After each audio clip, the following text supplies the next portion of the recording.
Income from house property, ये अपा इसमें इनकम टैक्स में पढ़ेंगे। तो देयर आर 5 हेड्स। आप जानते हैं इनकम के 5 हेड्स हैं। First income from salary, second income from house property, और थर्ड प्रॉफिट और गेन फ्रॉम बिजनेस और profession, fourth capital gain, and fifth other sources. ये इनकम के 5 हेड्स हैं। जॉब करते हो तो सैलरी, रेंटल इनकम आती है आपको। रेंटल इनकम चाहे वो कमर्शियल चाहे वो रेजिडेंशियल हाउस है। बिजनेस और प्रोफेशन की इनकम, चाहे वो बिजनेस है चाहे वो प्रोफेशन है, उसकी इनकम। और कैपिटल गेन, कोई असेट्स बेचने का फायदा नुकसान जो बच गया, वो क्या है? Other sources. जैसे कि कोई इंटरेस्ट की इनकम है, कोई लॉटरी की इनकम है, एटसेट्रा, जो किसी हेड में नहीं आई तो वो किस हेड में आ जाएगी? Other sources. तो फर्स्ट ऑफ ऑल अपन इसमें हाउस प्रॉपर्टी की डिस्कशन देखें तो हाउस प्रॉपर्टी का चार्जिंग सेक्शन है 22। सेक्शन के साथ इसे हम लर्न करेंगे। सेक्शन 22 चार्जिंग सेक्शन है, जो क्या कहता है? चार्जिंग सेक्शन ये कहता है कि there must be a building, एक बिल्डिंग होनी चाहिए। सबसे पहले हाउस प्रॉपर्टी हेड में कोई रेंट की इनकम आएगी कि नहीं आएगी, यह डिस्कस कर लेना जरूरी है। उसके लिए कंडीशन इज दैट क्या? There must be a building, यानी खाली प्लॉट का रेंट हाउस प्रॉपर्टी नहीं है। अगर आपके पास वेकेंट प्लॉट है और आपने इसे लेट आउट कर दिया तो ये क्या होगी? अदर सोर्सेज की इनकम में आएगा। इसका रेंट जो है टैक्सेबल इन अदर सोर्सेज। तो आप कहोगे जी सर बात तो है कि ये टैक्स तो हम पे लगना ही है ना, हम तो खुश हो गए कि खाली प्लॉट का किराया है तो चलो। ऐसा नहीं है, बचोगे नहीं, नुकसान होगा। क्योंकि बिल्डिंग है ना, वो उसमें आपको इनकम टैक्स 30% इनकम डिडक्ट कर देगा। मुझे लाख रुपए इनकम आ रही है ना रेंट की, हम पढ़ेंगे ये चैप्टर 30% डिडक्शन दे देगा उसमें से कि चलो रिपेयर होती है, पुरानी भी होती है। लेकिन इस केस में अदर सोर्सेज में 0 डिडक्शन, यानी कोई डिडक्शन मिलेगी नहीं, यानी इस हेड में आपको टैक्स ज्यादा लगने वाला है। तो खाली प्लॉट अदर सोर्सेज की इनकम में जाएगा रेंट। कई बार क्या होता है कि आपका एक बड़ा प्लॉट पड़ा है, किसी मॉल के साथ है, क्या होता है कि खाली तो पड़ा ही है, किसी ने आपको कहा भाई साहब आपने कोई कंस्ट्रक्शन करनी है क्या? आपने कहा नहीं, प्रॉपर्टी पड़ी है। कहता सर खाली प्लॉट है, बिगड़ता कुछ है नहीं, आप मुझे दे दो ठेके पे, साल के इतने पैसे दे दूंगा। आपने कहा तू करेगा क्या? कहते जी मैं पार्किंग वार्किंग बना लूंगा, क्योंकि मॉल में दिक्कत होती है, अंदर बेसमेंट में गाड़ी निकालना करना, तो लोग बाहर ही पसंद करते हैं, तो थोड़ी कम रेट में भी शायद पार्किंग अवेलेबल हो जाती। तो आपने कहा बढ़िया है, मेरे को क्या है, कौन सा प्लॉट का कुछ बिगड़ जाना है, बड़ा सा प्लॉट है, आपने किस पे दे दिया? पार्किंग के लिए किराए पे। वो किराया जो आपको आएगा वो किस चैप्टर की इनकम है? Other sources. हाउस प्रॉपर्टी होने के लिए क्या चाहिए? There must be a building. मैंने ये बिल्कुल नहीं कहा बिल्डिंग कमर्शियल हो के रेजिडेंशियल, कोई फर्क नहीं पड़ता नॉर्मली, कमर्शियल या रेजिडेंशियल।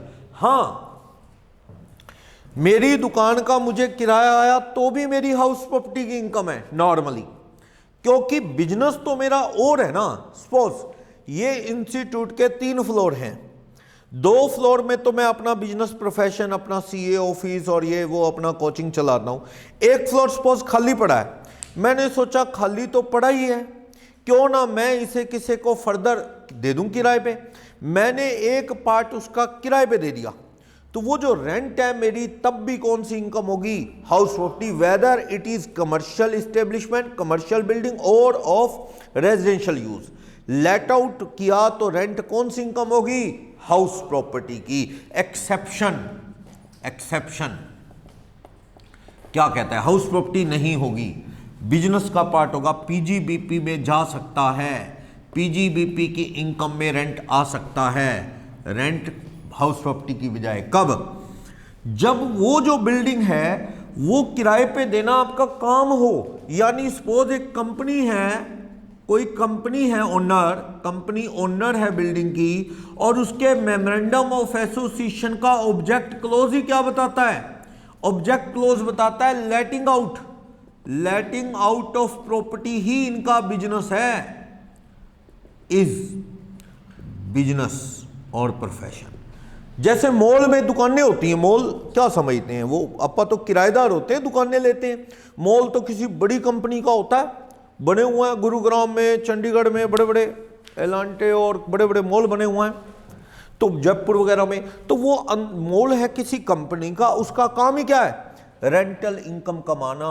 वो तो किसी को दुकान 40,000 में, किसी को 1 लाख में किराए पे देते हैं। उनका मेन बिजनेस और प्रोफेशन ही किसका है? लेटिंग आउट का। तब उस केस में ये रेंटल इनकम उस कंपनी की कौन सी इनकम हो जाएगी? बिजनेस की। जनरली नहीं, आम आदमी की नहीं। मेरी 2 दुकानें पड़ी हैं बाजार में, मैंने किराए पे चढ़ा दी। वैसे मैं पर्सनल लाइफ में मेरा और भी बिजनेस है, तो कुछ नहीं। फिर तो वो कौन सी इनकम रहेगी? रेंट की, हाउस प्रॉपर्टी। यानी generally rental income house property में आती है, चाहे वो दुकान किराए पे दो, चाहे घर किराए पे दो, चाहे गोडाउन किराए पे दो। लेकिन एक्सेप्शन है कि काम ही ये है, मींस कंपनी के लिखा ही ऑब्जेक्ट में ऐसा है।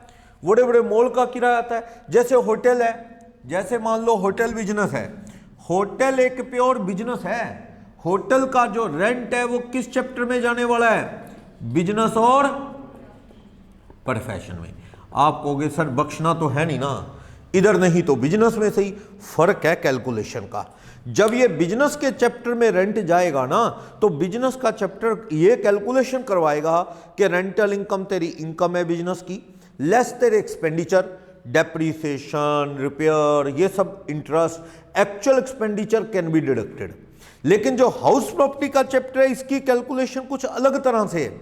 ये एक्चुअल एक्सपेंसेस कई चीजों के लेस करता ही नहीं, ये क्या करता है? सीधा ही नोशनल बेस पे कम कर देता है। जैसे मैं 30% कह रहा हूं, अब आपको एक्चुअल रिपेयर नहीं गिननी, एक्चुअल डेप्रीसिएशन नहीं बताना, एक्चुअल रेंट कलेक्शन के चार्जेस नहीं बताने, ये सब 30 में आ जाता है। तो यानी कैलकुलेशन का फर्क है अदर सोर्सेज में या बिजनेस में या हाउस प्रॉपर्टी में। तो ये जान लेना बहुत जरूरी है, वेदर दैट प्रॉपर्टी और building is covered under the chapter house property और नॉट। हाउस प्रॉपर्टी में है तो इस चैप्टर में पढ़ूंगा, ये बिजनेस में जाएगा। होटल जाना भी चाहिए, क्योंकि जो होटल होता है वो खाली बिल्डिंग का रेंट लेता है क्या ना। होटल में तो पार्किंग है, वो भी बीच में इंक्लूड है। होटल में टीवी भी लगा हुआ है, टाटा स्काई ये सब लगा है, और वही बेल पुश दबाओ, बंदा आता है केयरटेकर, वागहान साहब क्या चाहिए, वो सब। बिजली का बिल भी है, बीच में एसी भी है। मतलब वो जो रेंट लेते हैं वो सिर्फ बिल्डिंग का रेंट थोड़ी होता है जो डेली बेस लेते हैं, उसमें और भी बहुत सी चीज़ों का, सर्विस का इंक्लूड होता है। तो होटल क्या है? एक प्योर बिजनेस। उसका फायदा नुकसान रेंट खर्चे कहाँ देखेंगे? बिजनेस के चैप्टर में। कंपनी का ऑब्जेक्ट ही क्या है? किराए पे चलाना, तो उसका क्या है? ये बिजनेस। बिजनेस में देखेंगे वो। एक और पॉइंट इसमें, if letting out of property is just to facilitate your business। आपके बिजनेस प्रोफेशन को फैसिलिटेट करने के लिए किराए पे दिया आपने। आपका प्रॉपर्टी किराए पे देने का जो इरादा है वो किराया कमाना कम है, बल्कि अपने बिजनेस प्रोफेशन को सपोर्ट करना ज्यादा है। तो वो किराया कमाने के लिए किराए पे नहीं दी, बल्कि अपने बिजनेस प्रोफेशन को क्या करने के लिए? फैसिलिटेट करने के लिए। तो ये इनकम किस चैप्टर में जाएगी? पीजीबीपी में। रेंट जो है पीजीबी बिजनेस के चैप्टर में जाएगा। फॉर एग्जांपल, मान लो मुझे ये लगता है कि स्टूडेंट आते हैं, उनको बड़ी दिक्कत होती है, कोई नोट्स कॉपी कराना है, या कोई फॉर्म भरना है, कोई पेपर फोटोकॉपी करवाना है, कोई कॉपी पेन चाहिए। तो मेरे को लगा अभी कोई ऐसी स्टेशनरी की दुकान हो, या फिर एक स्टूडेंट कहता है जी मैं 5-6 घंटे बैठा रहता हूँ, सुबह आता हूँ, पढ़ता भी यहीं हूँ, तो कहता है जी फिर मेरे को खाने पीने के लिए कहीं दूर जाना पड़ता है, आसपास कोई है नहीं जगह, कोई पैटीज पेस्ट्री खाने जाना पड़ता है, कोल्ड ड्रिंक पीने दूर जाना पड़ता है। तो हमने क्या कहा, एक इंस्टीट्यूट के अंदर ही एक रूम दे दिया किसी कैंटीन वाले को, उसको कह दिया हमारी हेडेक नहीं, हम पढ़ाएंगे कि ये चीज़ें सस्ती बना के महंगी बेचेंगे, हमारा काम नहीं, तू किराए पे ले ले। क्या साहब मैं किराया नहीं दे पाऊंगा क्योंकि इतना तो काम नहीं चलेगा, इतने कितने स्टूडेंट खाएंगे यहाँ पे। तो मैंने कहा ऐसा है, जो ठीक लगे तू दे दे, मेरे भी तो खर्चे हैं, तेरे को ये दूंगा, बिल्डिंग कोई साफ सफाई भी करेगा और मेरी डेप्रिसिएशन भी है। कहता जी मैं आपको 3,000 रुपये महीना दूंगा। मैंने कहा चलो ठीक है। मैंने उसे इसलिए किराए पे नहीं दी, मेरा काम ये ऐसी चीज़ें बीच में वो पता लगे, इंस्टीट्यूट के एंट्री पे रोज ही वो कभी आलू ला रहा है तो कभी कुछ ला रहा है, थोड़ी दिक्कत तो होती है ना, ऐसे थोड़ा प्रोफेशनल सा नहीं लगता सिस्टम सारा। पर करें क्या, मैंने कहा ये भी ज़रूरी है। कैंटीन या स्टेशनरी शॉप को मैंने मजबूरी में किराए पे दी, क्योंकि स्टूडेंट परेशान हो रहे थे, इसलिए दी। खाने पीने के लिए हल्का फुल्का कुछ चिप्स कुरकुरे लेज वगैरह मिल जाए और थोड़ा कॉपी पेन पेंसिल मिल जाए, फोटो स्टेट हो जाए थोड़ी बहुत, स्टूडेंट को धक्के नहीं खाने पड़े, इसलिए किराए पे दी। तो कि मेरा काम भी थोड़ा अच्छा रहेगा, उससे स्टूडेंट भी सेटिस्फाई रहेंगे। तो जो मैंने किराया लिया, क्या मैंने किराया कमाने के लिए दी किराए पे? नहीं। हो सकता है मेरे को कुछ खास बचे भी ना उसमें, तो वो क्या है, मेरे बिजनेस को फैसिलिटेट करने के लिए किराए पे दी है। तो ये पार्ट ऑफ रेंटल इनकम क्या होगी, अपनी इस चैप्टर की नहीं बल्कि बिजनेस की, मेरे इसी बिजनेस से रिलेटेड इनकम मान लो। क्योंकि मैं उस कैंटीन को दूंगा तो खर्चे भी होंगे मेरे, वो खर्चे भी इस चैप्टर का पार्ट है। फॉर एग्जाम्पल और लेता हूं, मान लो एक आदमी पकोड़े बनाता है, आपको जी खाने पीने की बातें चल रही हैं, एक आदमी पकोड़े बनाता है और आप पकोड़े खाने, रिक्की और सार्थक और वंश ये पकोड़े खाने चले गए, और पकोड़े खाने के बाद चाय पीने का खूब मूड करता है, अभी चलो बढ़िया डाइजेस्ट होंगे। तो वो कहता भाई साहब चाय नहीं है, पकोड़े रखते हैं, चाय में कौन माथा पच्ची करे, 10-10 इकट्ठे करे 10-10 रुपये, पकोड़े बोलो पनीर वाले चाहिए, कौन से चाहिए। आपने कहा छोड़े यार, दूसरी दुकान पे जाते हैं, वहाँ चाय भी है, क्योंकि इनको कहते हैं यार मज़ा आधा रह जाएगा, वही चीज़ है ना। तो दुकान वाला बड़ा परेशान, भी आधे कस्टमर तो यूं ही नहीं टिकते मेरे पास, और रुकते ही नहीं, उनको लगता है चाय। उसने क्या किया, अपनी दुकान में छोटा सा कट लगा के केबिन सा बना दिया, छोटा सा। चाय के लिए चाहिए क्या होता है, छोटी स्टॉल ही लगानी है उसने।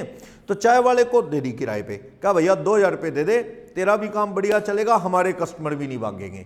उसका एम तो यही है ना कि मेरे से जो पकौड़े खाने आते हैं, कभी चाय मांगे तो उनको आराम से मिल जाए, उसका एम तो ये।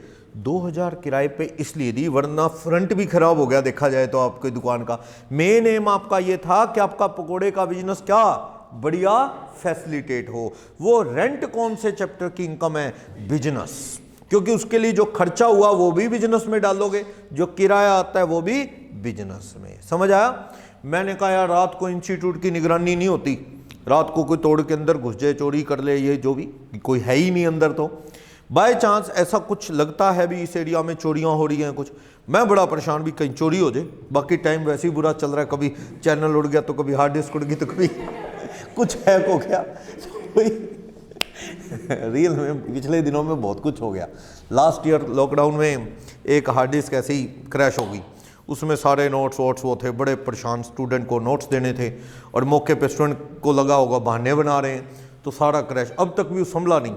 अब एक वो आ गया रनसम, जो मनी मांगते हैं, रनसमवेयर एक कंप्यूटर में, अब वो सारी फाइलें उसकी ब्लॉक कर दी उसने भी। वो कहता पैसे दो इतने $, चलो वो तो हमने डाटा बैकअप ले रखा था, पर कुछ वीडियोस थी फाउंडेशन की वो भी करप्ट होगी, तो चलो वीडियो दोबारा रिकॉर्ड कर लेंगे, बैच चल रहा है फिर रिकॉर्ड हो जाएंगी।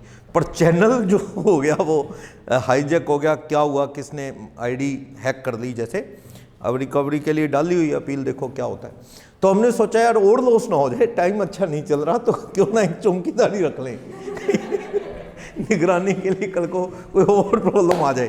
तो क्या हुआ, मैंने एक बंदे को कहा, वो कहता जी मैं तो नहीं रुकूंगा। मैंने कहा भैया ऐसा है देख, तू मैंने सुना है तू दुकान ढूंढ रहा है, कोई घर ढूंढ रहा है रहने के लिए, तू मेरे ऊपर इंस्टीट्यूट के रूम खाली है, तू वहाँ रह जा, ठीक है, बिजली का इंतजाम है, सब है, वॉशरूम है, पानी है, सब इंतजाम है, तू वहाँ रह जा, मुझे तो बस मेरा खर्चा पानी दे दे बस, ताकि मैं तेरे पे जो खर्च करूँगा बिजली ये वो थोड़ा बहुत किराया दे दे, ताकि मेंटेनेंस हो जाए बस। वो कहता है फिर तो बढ़िया है। उसको मैंने किराए पे दे दिया, मेरे को 1000, उसने 1500 दिए।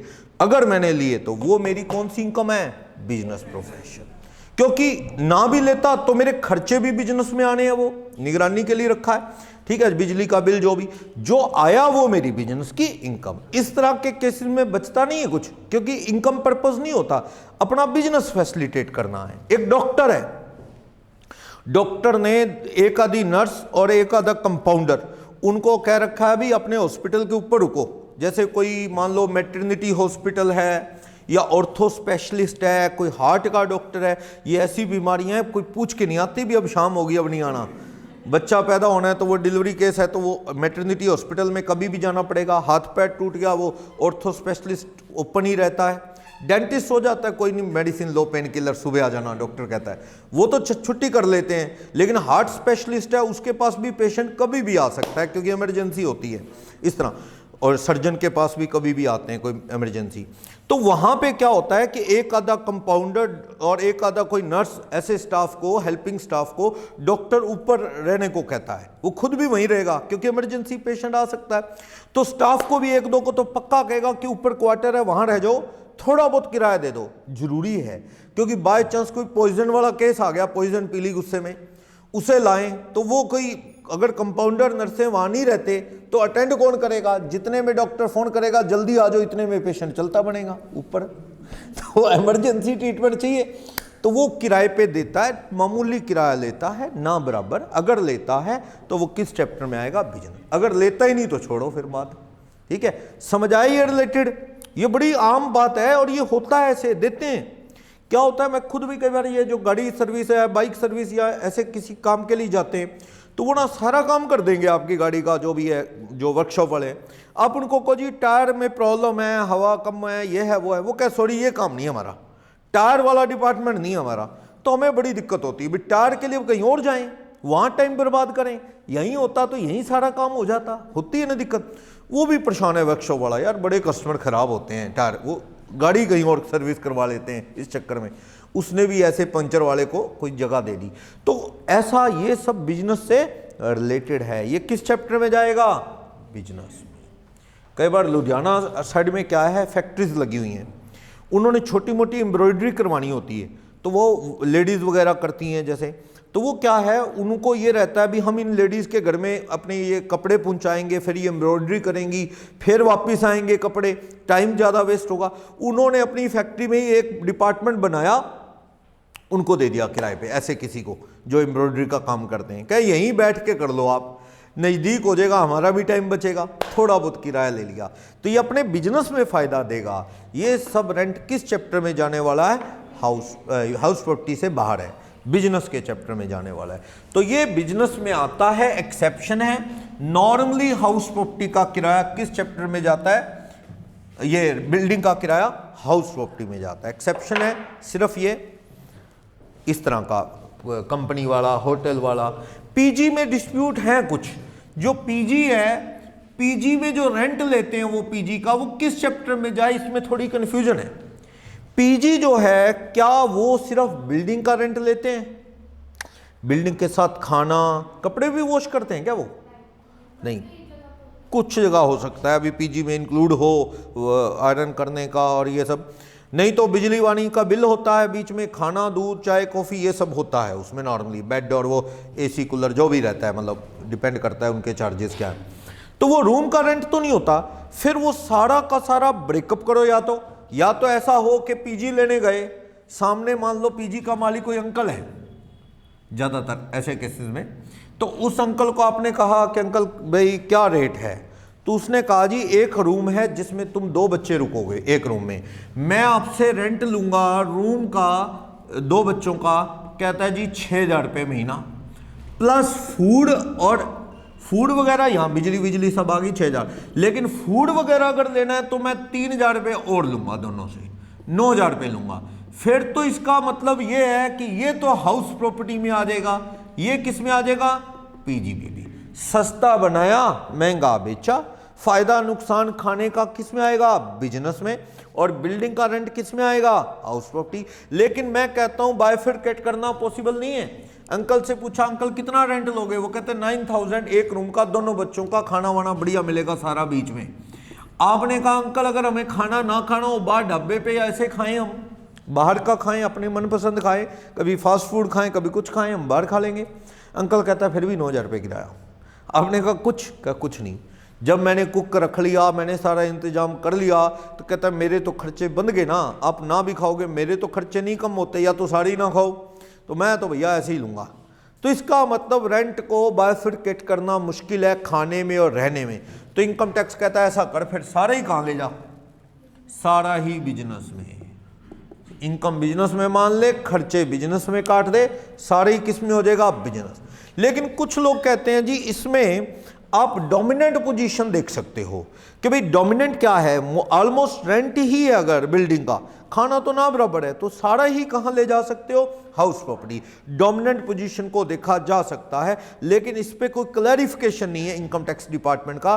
तो जनरली हम यही करते हैं, अगर बाइफरकेट हो सकता है तो बिल्डिंग का रेंट हाउस प्रॉपर्टी, खाना वाना बिजनेस। नहीं हो सकता बाइफरकेट तो सारे ही किस में ले जाओ, बिजनेस में। नुकसान है आपका, क्योंकि हाउस प्रॉपर्टी में आने से क्या है, डिडक्शन 30% मिलती है, और बिजनेस में एक्चुअल खर्चे दिखाने पड़ेंगे तो डिडक्शन मिलेगी। तो ये अपने को देखना पड़ेगा।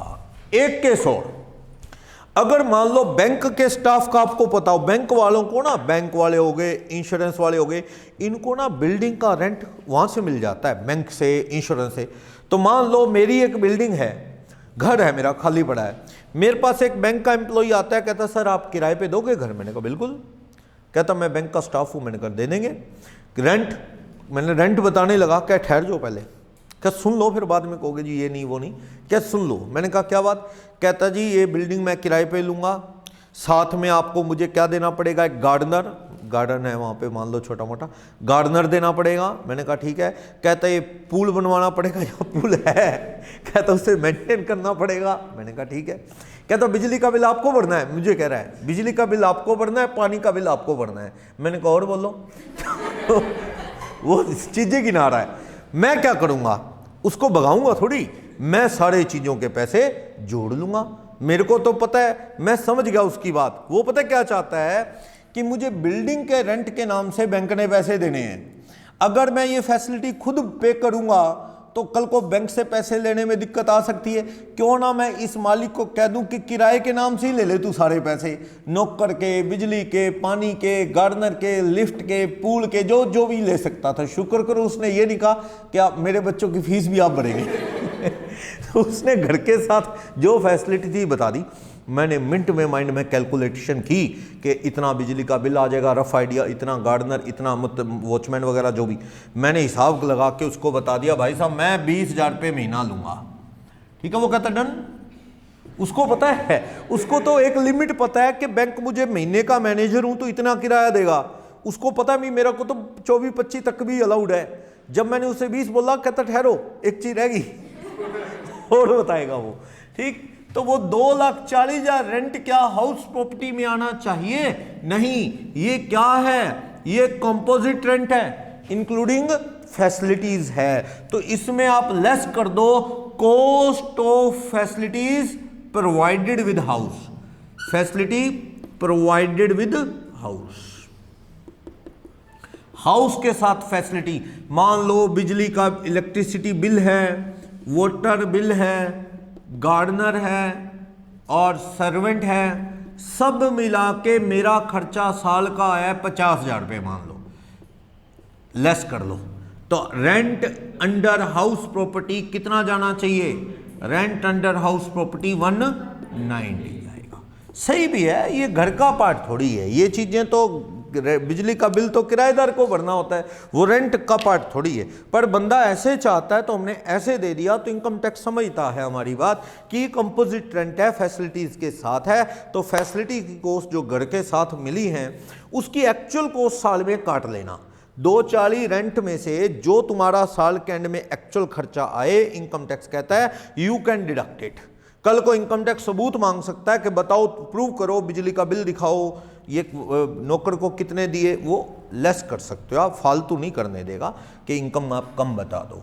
तो ये क्या है, इस केस में हाउस प्रॉपर्टी में रेंट ये जाएगा। क्लियर? कंडीशन 1 समझ आई? ठीक। और ये एक केस आया, एक बंदा कहता है जी बिल्डिंग का मतलब क्या है?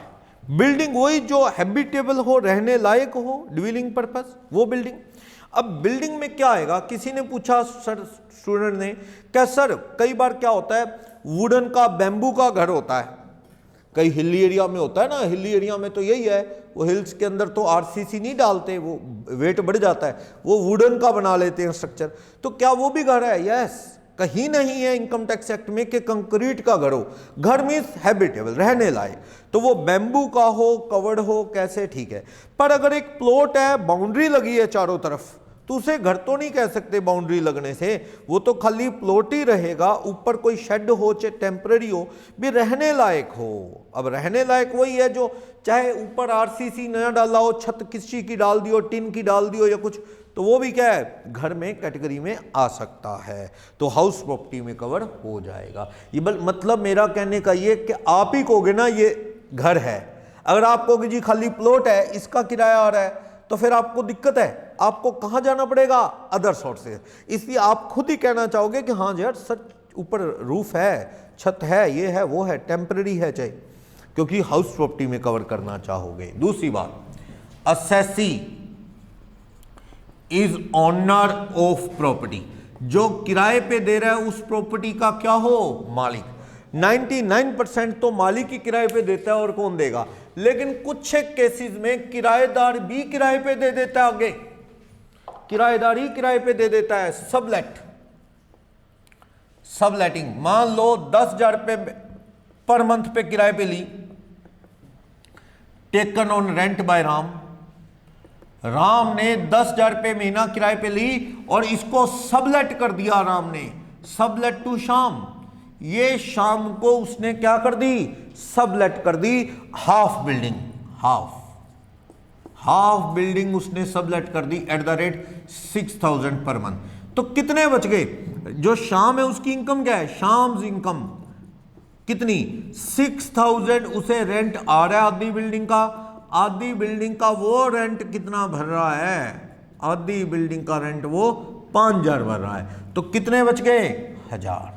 12 बंस के कितने, 12,000। ये 12,000 रुपये शाम की किस चैप्टर में निपटेंगे, इससे अदर सोर्सेस, क्योंकि आप ओनर नहीं हो, आपने किराए पे ली, महंगी किराए पे दी, तो ये जो डिफरेंस कमाया आपने, तो you are not a owner of the building, आप मालिक नहीं। शाम खुद भी क्या है, किराएदार। तो शाम को जो ये किराया आ रहा है 12,000, ये किस चैप्टर की इनकम है साल की, अदर सोर्सेज में देखेंगे।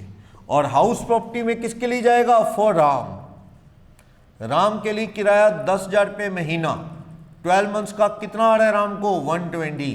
तो राम के लिए किस चैप्टर में डिस्कस होगा इसका सारा, हाउस प्रॉपर्टी में। राम के लिए तो हाउस प्रॉपर्टी है, राम तो मालिक है ना, उसके लिए किराया कौन से चैप्टर की इनकम है, हाउस प्रॉपर्टी। पर शाम के लिए अदर सोर्सेज, क्योंकि उसने क्या किया है, सबलेट किया है, आगे किराए पे दिया है।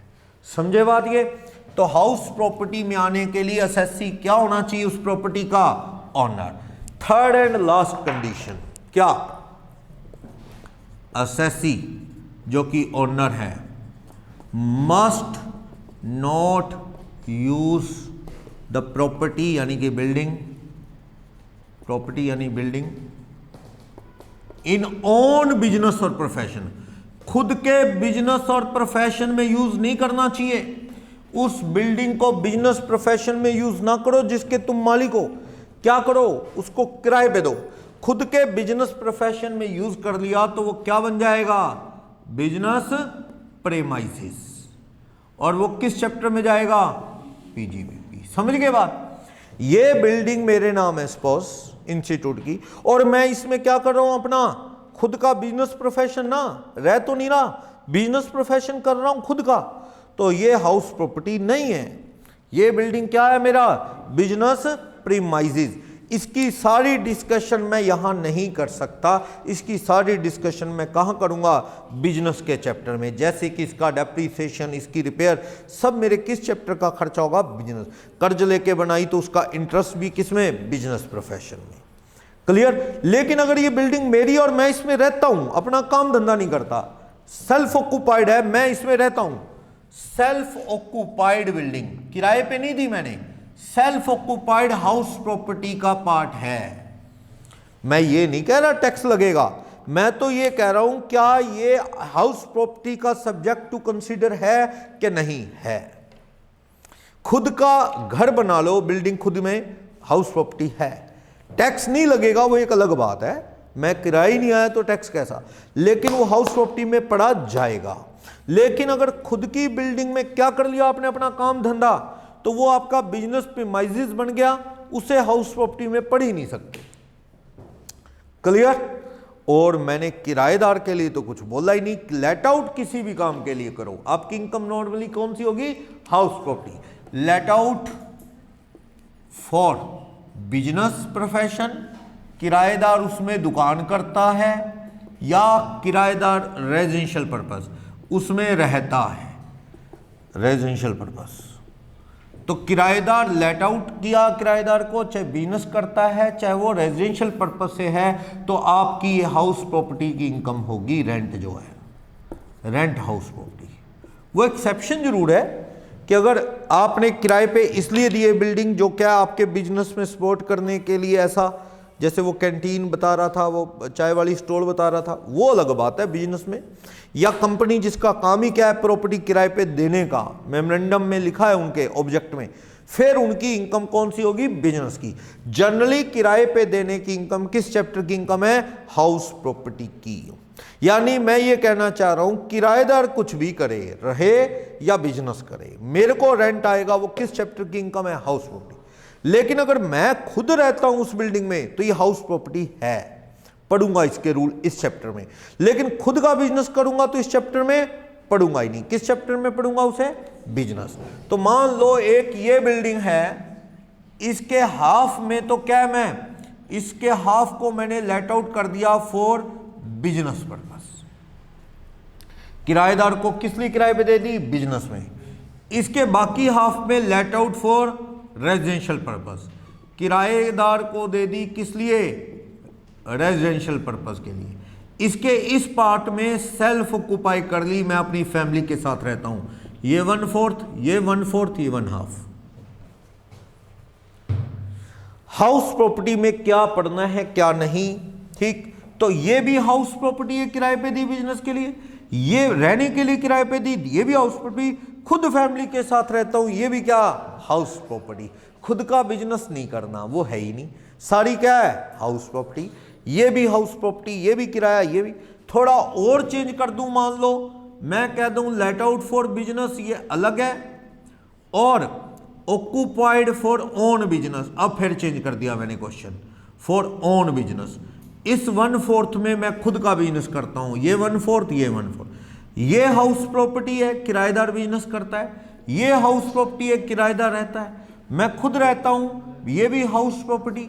ये हाउस प्रॉपर्टी नहीं है, क्योंकि इसमें मैं क्या कर रहा हूं, अपना बिजनेस और प्रोफेशन कर रहा हूं। इसको किस चैप्टर में पढ़ने की जरूरत है, ये बिजनेस प्रीमाइसेस हो गया, इसे मैं बिजनेस के चैप्टर में पढ़ूंगा। समझ आया ये, कोई डाउट, क्लियर? तो हाउस प्रॉपर्टी में आने के लिए कुछ कंडीशंस है सेक्शन 22 की। क्या, there must be a building, assessee must be a owner, you should not use the own building in own business or profession। Let out करो फॉर एनी पर्पस तो वो ठीक है, लेकिन खुद के बिजनेस में यूज करोगे तो that will be covered under the chapter PGBP, उसमें देखेंगे। और एक बात, इस चैप्टर के अंदर हम पढ़ेंगे कि आपको सेल्फ ऑक्युपाइड घर में से भी, सेल्फ ऑक्युपाइड हाउस जो होगा, यानी आप खुद फैमिली के साथ रहते हो, तो इनकम टैक्स आपको 2 घर सेल्फ ऑक्युपाइड एग्जम्प्ट कर सकता है, उनकी इनकम नील कर सकता है। 2 घर, एक बंदा 2 घर, मान लो मेरे नाम 2 घर है, ठीक है, दोनों घर में मैं और मेरी फैमिली रहती है, माफ। लेकिन मेरे नाम 3 घर हैं मान लो, तो इनकम टैक्स कहता है you can opt any 2 house as self occupied house, other one third house will be treated as deem to be let out. उससे क्या मानना पड़ेगा, लेट आउट। मैं कह रहा हूं साहब मुझे तो किराया तो नहीं आता, मेरे 3 घर मेरे नाम है, मान लिया 1 मिनट के लिए, तो इनों घरों में मैं किराए पे नहीं दे रखा, मैं रहता हूं फैमिली के साथ, एक में मेरे पेरेंट्स रहते हैं, मान लो अलग रहते हैं, बस कोई व्हीकल खड़े कर देते हैं, ऐसे वो तीनों घर मैं यूज़ कर रहा हूँ सर, मैं रहता हूँ। इनकम टैक्स कहता है लोगों के पास रहने के लिए एक नहीं है, तू 3 दिन में बैठा है, तो 1 से 2 कर दिए अभी पिछले ही साल, उससे पहले एक घर माफ होता था, लास्ट ईयर इनकम टैक्स ने 2 घर कर दिए कि एक आदमी के नाम 2 घर माफ हो सकते हैं। तो कहते तू 3 रखे बैठा है तो तुझे एक एक्स्ट्रा वाले पे क्या देना पड़ेगा, टैक्स। अभी किस पे टैक्स देना है ये तेरी चॉइस है। तो नेचुरल है, मैं जो छोटा घर होगा ना उसको मैं क्या दिखा दूंगा, deem to be let out. मान लो हाउस 1, हाउस 2, हाउस 3, तो मैं देखूंगा किसी एक को, किसी 2 को माफ, एक को लेट आउट। या ऑप्शन बना के देख लो, ऑप्शन ऐसे बन सकते हैं। ऑप्शन नंबर 1, मैंने सेल्फ ऑक्युपाइड किस किस को मान लिया, मान लो 1 and 2 को, और deem to be let out किसे मान लिया, deem to be let out third house को। फिर ऑप्शन नंबर 2, ऐसे ऑप्शन बना सकते हैं आप। ऑप्शन नंबर 2, सेल्फ ऑक्युपाइड किसे किसे मान लिया मैंने, मान लो फर्स्ट एंड थर्ड को, तो deem to be let out किसे मान लिया, deem to be let out second वाले को। फिर ऑप्शन और भी बदला। ये ऑप्शन अलग अलग इसलिए क्योंकि रूल्स में फर्क है, आगे बताऊंगा मैं। सेल्फ ऑक्युपाइड में और लेट आउट में इंटरेस्ट की डिडक्शन को लेके कुछ प्रॉब्लम्स हैं, तो वो देखनी पड़ेंगी अपने को। तो चलो, एक आदमी को कितने घर माफ हैं, 2। अब वाइफ के नाम 2 घर और हस्बैंड के नाम ऐसे माफ होंगे, यस। हस्बैंड वाइफ आप हमेशा 2 वो 2 आप, इतने तो होते भी नहीं होंगे 2 हस्बैंड माफ करवा ले, 2 वाइफ। इनकम टैक्स ये चैलेंज नहीं कर सकता कि अगर तुम हस्बैंड वाइफ हो तो इकट्ठे क्यों नहीं रहते, अलग अलग। वो उनकी चॉइस है, वो कहता है हस्बैंड वाइफ है, जरूरी है क्या, हमारी आपस में टर्म्स अच्छी नहीं है तो मैं अपने 2 घर में रहती हूँ, ये अपने 2 घर में रहती हूँ। जिस दिन आप 3 माफ कर दोगे हम 3 में रहेंगे तो इनकम टैक्स का ये इश्यू नहीं है, वो उनका पर्सनल मैटर है। 2 उसको माफ, 2 उसको माफ। क्या हुआ, इस राम के नाम 2 घर थे, 2 हाउस ऑलरेडी थे, एक और घर खरीदने लगा अपने नाम। तो रिक्की ने बताया, कहता भाई साहब ऐसे ना करो, फंस जाओगे, एक पे टैक्स देना पड़ेगा। कौन सा एक, को आपकी मर्जी है, छोटे वाले घर को लेट आउट दिखाना पड़ जाएगा, किराया आता नहीं, टैक्स फिर भी लगेगा। हाँ, कहता मार्केट का किराया पता कर लेंगे, इनकम टैक्स कहता है वही तेरी इनकम मान लेंगे, यानी टैक्स तेरे पे लग सकता है। इसलिए अंकल आप क्या करो, आप मिसेस के नाम ले लो, आंटी के नाम ले लो एक बार, उनके नाम और तो नहीं है, कहना उनके नाम नहीं है, बस बढ़िया, उनके नाम ले लो, ताकि क्या है, उनको भी 2 माफ हैं। और अगर मान लो उनके पास व्हाइट मनी नहीं है, उनके पास मिसेस के पास, तो आप दे दो ना, जिस पैसे से आप खरीदना चाहते थे वो पैसे अपने अकाउंट से किसके अकाउंट में ट्रांसफर कर दो, मिसेज। वाइफ अपने हस्बैंड से गिफ्ट ले तो कोई दिक्कत है, गिफ्ट में तो कोई दिक्कत नहीं, कल को आगे किराया आएगा दिक्कत, उसमें किराया तो आना ही नहीं, वो तो रहेगी ना उसमें, किराया तो माफ है ही नहीं। किराया तो मान लो मैं कहूं मेरे पास एक ही घर है और वो भी किराए पे दे रखा है, इनकम टैक्स कहता है टैक्स दे। मैंने कहा सर एक तो माफ तब है जब उसमें आप रहते हो, आपने किराया कमा लिया तो छोड़ेंगे क्या हम, टैक्स लगाएंगे। क्लियर। मान लो 1 मिनट के लिए राम के पास, राम जो है इसके पास 2 घर हैं, हाउस 1 हाउस 2, ये इसने सेल्फ ऑक्युपाइड कर रखा है, ये लेट आउट कर रखा है। श्याम के पास 2 घर हैं, 1 और 2, दोनों ही सेल्फ ऑक्युपाइड हैं, सेल्फ ऑक्युपाइड। इसको तो दोनों माफ कर दोगे आप, क्योंकि 2 घर है ना इसके पास, माफ कर दोगे। इनकम टैक्स इसको दोनों माफ नहीं करेगा, इनकम टैक्स राम को कहेगा भी तेरे को 1 माफ, तू इसमें रह जाता तो तेरे को ये भी माफ हो जाता। अब तुझे रेंट आ रहा है तो ये वाले घर की इनकम, रेंटल इनकम क्या होगी, रेंटल इनकम टैक्सेबल होगी। तो मैं ये कहना चाह रहा हूं कि हस्बैंड ने अगर वाइफ को घर दिया, वाइफ उसमें रह रही है, ये दिखाना है सेल्फ ऑक्युपाइड, तो दिक्कत क्या है, कोई दिक्कत नहीं, किराया आएगा नहीं वाइफ को। हस्बैंड ने वाइफ को गिफ्ट दिया, उसमें कोई दिक्कत नहीं है।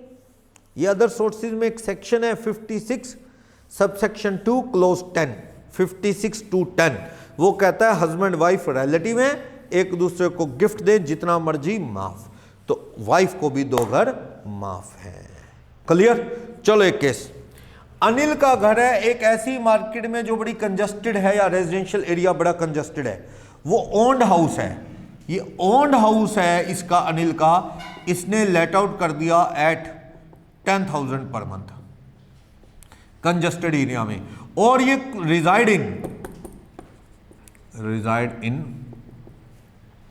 हार्ड हाउस, हार्ड हाउस में चला गया, eight rent of 10,000 per month. समझ गए बात क्या है? जिस एरिया में आप रहते हो बड़ा कंजेस्टेड है, आपको लगता है जी यहाँ से तो गाड़ी निकालना ये वो, बच्चे खेल नहीं सकते बाहर। जैसे मान लो मेन मार्केट में आपका घर हो तो बड़ा मुश्किल है। आप देखो बाजार में जाके देखो बच्चे कैसे खेलते हैं, रात को खेलते हैं 10 बजे, उनका तो दिन 10 बजे चढ़ रहा है, क्योंकि दिन में खेल ही नहीं सकते, मार्केट में पैर रखने की जगह नहीं। और कंस्ट्रक्शन कैसे होती है मार्केट में जाके देखा करो, रात को कभी जाओ, रात को लगे पड़े होते हैं मजदूर मिस्त्री, लाइटें लगा के बड़ी बड़ी। सुबह तो ट्रॉली नहीं घुस सकती वहाँ सामान की, कंक्रीट है, ईंटें, तो रात को कंस्ट्रक्शन होती है, बच्चे रात को खेलते हैं, लाइफ कुछ ऐसी चलती है क्योंकि कंजेस्टेड एरिया। आपने क्या किया, अपना घर किराए पे चढ़ा दिया 10,000 रुपये पे, और दूर किसी खुले एरिया में दूर मार्केट से किराए पे ले लिया 10,000। ये किराया आया, इस पे क्या है, पे कर दिया। इनकम टैक्स कहता है ये टैक्स, ये किराया जो तुझे लेट आउट किया ना, ये क्या है तेरे लिए, टैक्सेबल रेंट, इस पे टैक्स लगेगा। क्या सर कैसा रेंट, टैक्स? ये आया मेरे को, आगे मैंने दे तो दिया, मैंने अपना किराए पे दिया, आगे किराए पे ले लिया, किराया तो गया। इनकम टैक्स कहता है ऐसे बराबर नहीं होता हिसाब, किराया आएगा टैक्स लगेगा, बाकी जिससे तूने लिया उस पे भी लगेगा। तेरे को ये नहीं है सिस्टम भी यहां से लिया वहां दिया, ना ना, ये सिस्टम नहीं चलेगा। बंदा बड़ा परेशान है, कहता जी आप मेरी खुशी बर्दाश्त नहीं करते, भी आपको क्या फर्क पड़ता है, मैं मजबूरी में वहीं जाऊंगा रहने, टैक्स थोड़ी दूंगा, टैक्स नहीं देता मैं वहीं रहूंगा, फिर कुछ बनेगा आपको? वही बात मैंने किससे पूछा, यार हैकर है हमारा तो एजुकेशनल चैनल है, तो इसमें कौन सा कोई हम कमाई कर रहे हैं चैनल से या कुछ, तो हैकर को भी क्या मिलेगा? नहीं, उनको ये फील होता है हैकर को भी हम सक्सेसफुल हो गए, देखो चैनल हैक कर लिया, ये खुशी होती है, मिले चाहे कुछ ना, उनको खुशी होती है भी हम देखो कितने सक्सेसफुल हैं।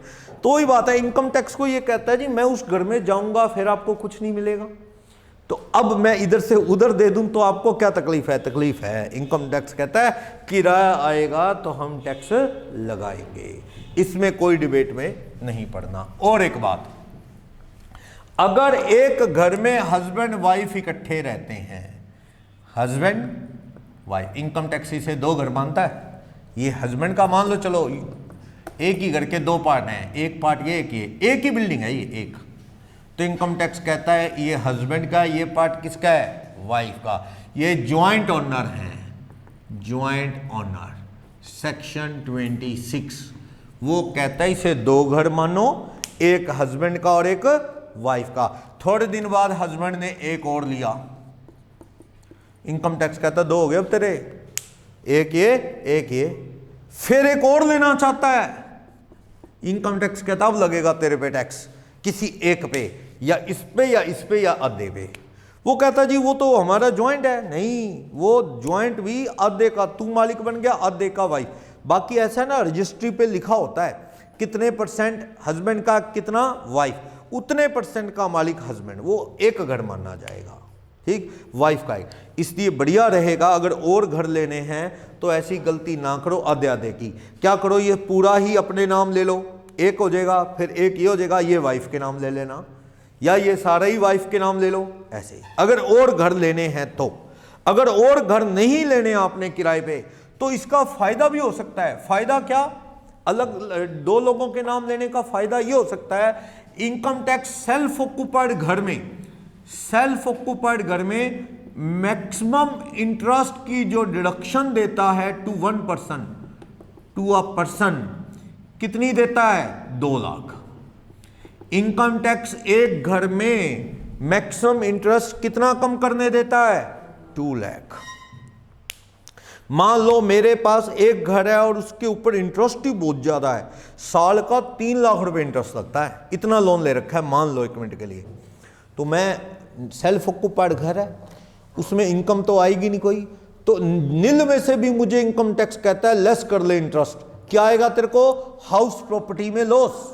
अच्छी बात है, ये लॉस किसी और इनकम को उड़ा ले जाएगा, अच्छी बात है, पर इनकम टैक्स कहता है मैक्सिमम तेरे को कितना कम करने देंगे, 2 लाख। इनकम टैक्स कहता है तेरी इनकम तो निल है इस घर की, लेकिन तुझे इंटरेस्ट ऑन हाउसिंग लोन कितना कम करने देंगे, मैक्सिमम 2।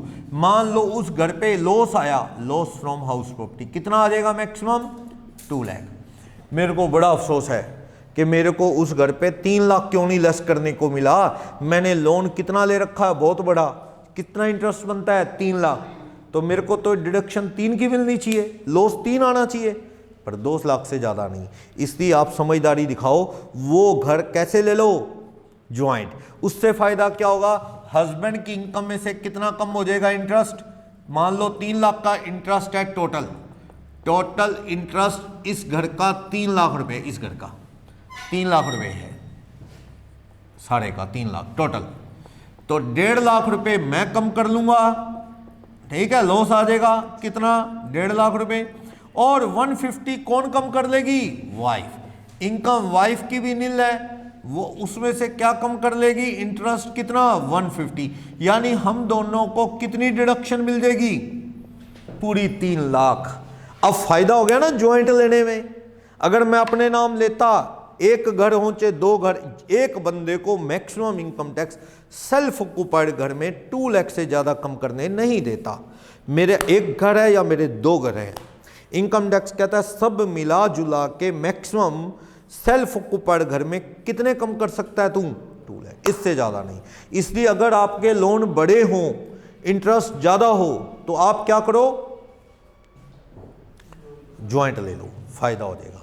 और नुकसान कब हो सकता है ज्वाइंट लेने का, जब इन फ्यूचर आपने और भी घर लेने हैं, तो फिर ये नुकसान भी दे सकता है, क्योंकि ये 2 घर बन जाएंगे, एक उसका एक उसका। तो ये आप प्लान करो कि किस में जाना है आपने। और एक खास बात, एक सेक्शन 115 BAC आया, 115 BAC ने आके इस चैप्टर में भी टांग अड़ाई है हाउस प्रॉपर्टी में। वो सेक्शन कहता है कि सेल्फ ऑक्यूपाइड का इंटरेस्ट लेस नहीं करना, सेल्फ ऑक्यूपाइड का इंटरेस्ट कम करना ही नहीं, अगर 115 BAC लेना है।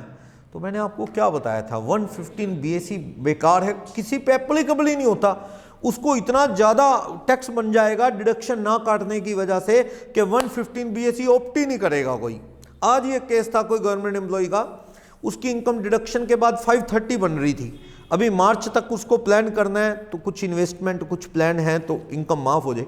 तो हमने कहा चलो एक बार ट्राई करते हैं, 115 BAC में बनाया तो बड़ा टैक्स बन रहा था, और ये सिंपल वाले डिडक्शन में अगर 30,000 रुपये इनकम उसकी किसी तरह से और कम हो जाए, कोई इन्वेस्टमेंट ATC वगैरह लेके, तो 5 लाख तक क्या है 87A रिबेट ही उड़ा देगी उसका टैक्स।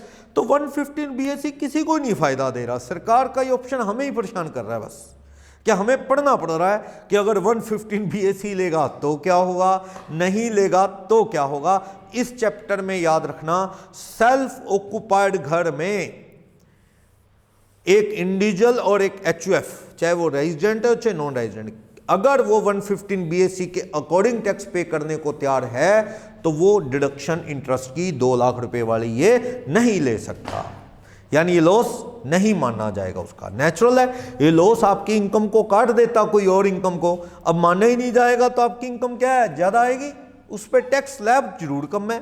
5 लाख के बाद अगले 250 पे 10%, 750 से 10 लाख पे 15%, 10 लाख से 12,50,000 20, 1250 टू 15 लाख 25, स्लैब कम है, ठीक। तो 115 BAC लेट आउट घर में दिक्कत नहीं है उसको दिक्कत सेल्फ ऑक्यूपाइड है, बताऊंगा नोट्स में लिखा आएगा, ठीक। इसका रोल भी आ गया है 115 BAC का।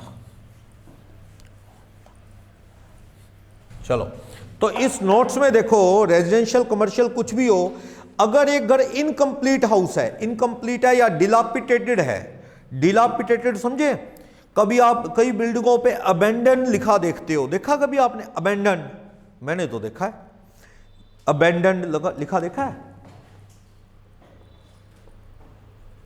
बिल्डिंग्स पे लिखना चाहिए। ये बिल्कुल वैसी है जैसे मान लो एक बिल्डिंग खंडर है, आपको लगता है जी बिल्डिंग का मालिक मैं हूं, कोई बेचारा गरीब आके सो जाए भी ठंड के दिनों में या कुछ, और बिल्डिंग गिर जाए और हमारे जिम्मे आ जाए भी तेरी बिल्डिंग में मरा है तो तू जिम्मेवार है, फालतू की मुसीबत। अक्सर क्या करते हैं सरकारी बिल्डिंगों पे तो ये लिखा जाता है, कभी ट्रेन से जाओ ना, रेलवे स्टेशन के आसपास की जो बिल्डिंग्स हैं जो सरकारी खाली पड़ी हैं काफ़ी देर की, उनके ऊपर ये लिखा मिलेगा अबेंडन। वो ये वर्ड लिख के सामने वाले को अलर्ट करते हैं कि इसमें घर ना बना, क्योंकि ये बिल्डिंग क्या है, डिलापिटेटेड है, मीन्स खंडर है। गिर सकती है, रहने लायक नहीं। ऐसी बिल्डिंग को घर नहीं मानना जाए। मान लो मेरे पास 2 घर है पूरे बढ़िया रहने वाले, एक ऐसा है डिलापिडेटेड, तो मुझे इनकम टैक्स ये नहीं कहेगा सुमित तेरे 3 हो गए, 2 माफ 1 पे टैक्स, नहीं, ये रहने लायक नहीं। पर ये प्रूव करना पड़ता है कि वाकई ये डिलापिडेटेड है या अंडर कंस्ट्रक्शन, अभी तैयार ही नहीं हुआ सर, चल रहा है काम, तो वो जब तक कंप्लीट ना हो तो घर मानना ही नहीं जा सकता। इसलिए वहां बिजली पानी के कनेक्शन कटवा दो, पता लगे कह तो रहे हो इनकम्प्लीट है, डिलापिडेटेड है, और बिल आए जा रहे हैं 15,000 रुपये महीना, 10,000 रुपये महीना, भैया वो बिजली कौन यूज कर रहा है, समझे? तो इसलिए कनेक्शन वगैरह कटवा दो वहां, वो घर रहने लायक नहीं, इनकम टैक्स उसे हाउस प्रॉपर्टी मानेगा ही नहीं। क्लियर, ये चीज है। सेकंड, बिल्डिंग जो है परमानेंट नेचर की हो, सही है। पैलेस का किराया हाउस प्रॉपर्टी में नहीं आएगा। पैलेस किस लिए होता है? वो तो एक दिन फंक्शन किया, लोग चले गए, वो कोई रहने के लिए मंथली किराया और ऐसा सिस्टम थोड़ी है। तो पैलेस एक प्योर बिजनेस है, पैलेस किराए पे देना, बैंकेट हॉल किराए पे देना, होटल में लोग आए 2 दिन 3 दिन रुके चले गए, ये सब क्या है? ये बिजनेस प्रोफेशन की इनकम है। वो रेंट कोई परमानेंट नेचर का रेंट थोड़ी है। जैसे सर्कस वालों को नहीं, ये पैलेस वाले कई बार 1 महीना या 15 दिन के लिए कोई एग्जीबिशन लगाने के लिए किराए पे, मेला लगाने के लिए पैलेस किराए पे दे देते हैं, तो वो किस चैप्टर के अंत का पार्ट है? बिजनेस। ये तो उनका काम है, ये कोई हाउस प्रॉपर्टी मंथली किराया वैसा सिस्टम नहीं है। तो किराया मीन्स परमानेंट किराए पे देना है। Rent from vacant plot other sources में जाएगा, सबलेटिंग अदर सोर्सेज में। पॉइंट नंबर 5, फॉरेन कंट्री की प्रॉपर्टी है तो वो डिपेंड करता है आप कौन हो। अगर तो आप इंडियन हो, इंडिया में रहते हो, तो फॉरेन वाली प्रॉपर्टी पे भी टैक्स इंडिया में देना पड़ेगा। मान लो मैं अपनी बात करूं, मैं तो इंडिया में रहता हूं, यहीं अपना सब चल रहा है सिस्टम। एक प्रॉपर्टी मान लो मैंने काठमांडू में ले ली, किराए पे चढ़ा रखी, किराया इंडिया में आ जाता है, क्योंकि मैं इंडिया में रहता हूं इसलिए पूरे वर्ल्ड की इनकम पे टैक्स मुझे इंडिया में देना है। तो उस प्रॉपर्टी पे भी टैक्स कहां देना पड़ेगा? इंडिया।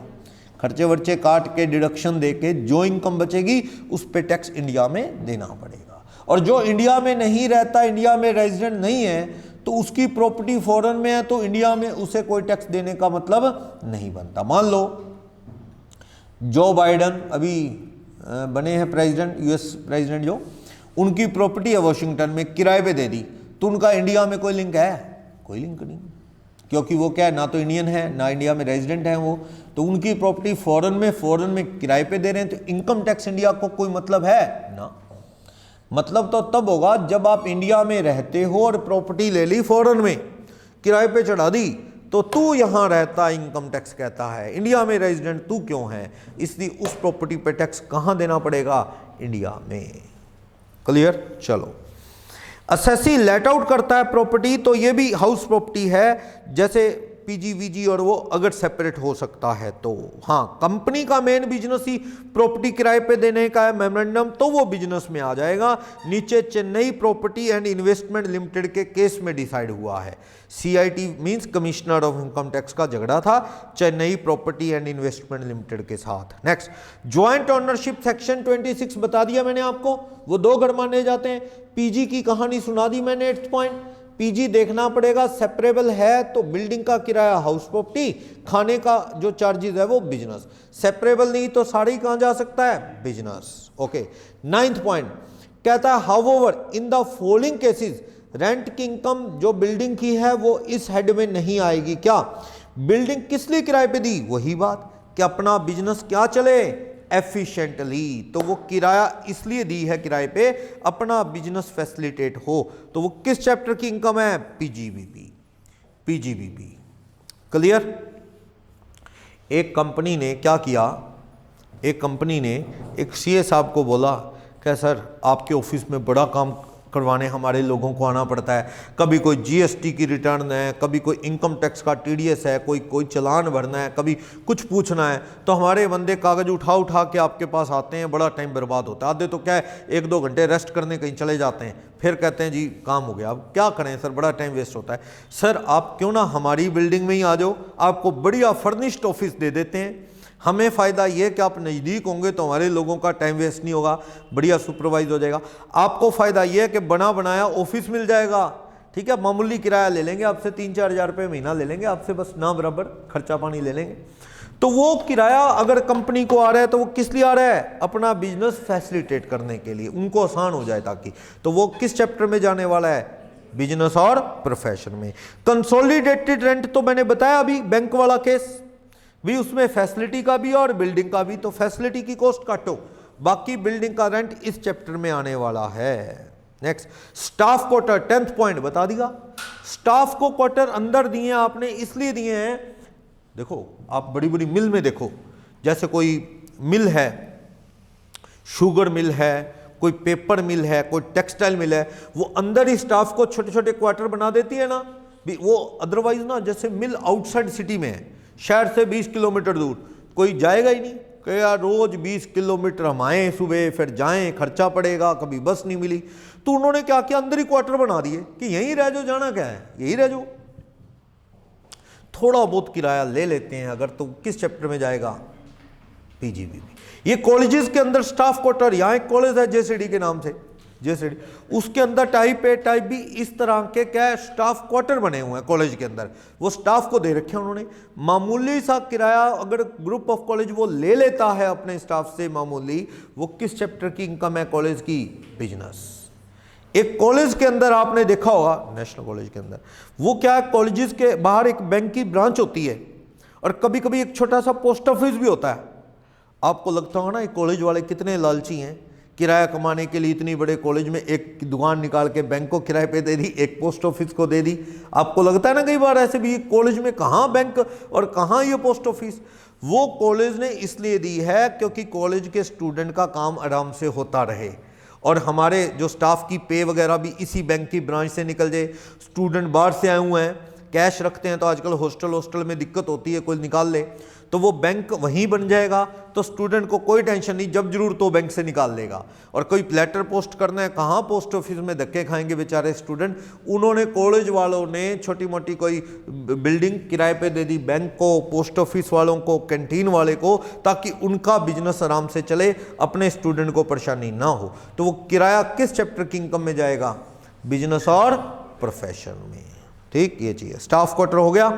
नेक्स्ट, बिजनेस फैसिलिटेट वाला हो गया, टायर पंक्चर, कैंटीन सब हो गया है। फिर कह रहा है following buildings are exempted. 12th में कहता है अगर ये चैरिटेबल इंस्टीट्यूशंस की बिल्डिंगें किराए पे आती हैं या building owned by educational institute जो चैरिटेबल में अप्रूव्ड हैं, ऐसे इंस्टीट्यूट, ट्रेड यूनियन, ऐसे ना जैसे कोई ट्रस्ट है, जैसे मंदिर चैरिटेबल ट्रस्ट वगैरह होते हैं, चैरिटेबल स्कूल कॉलेज होते हैं, जिनका मोटिव पैसा कमाना है ही नहीं, पर वो अक्सर किराए पे देते हैं।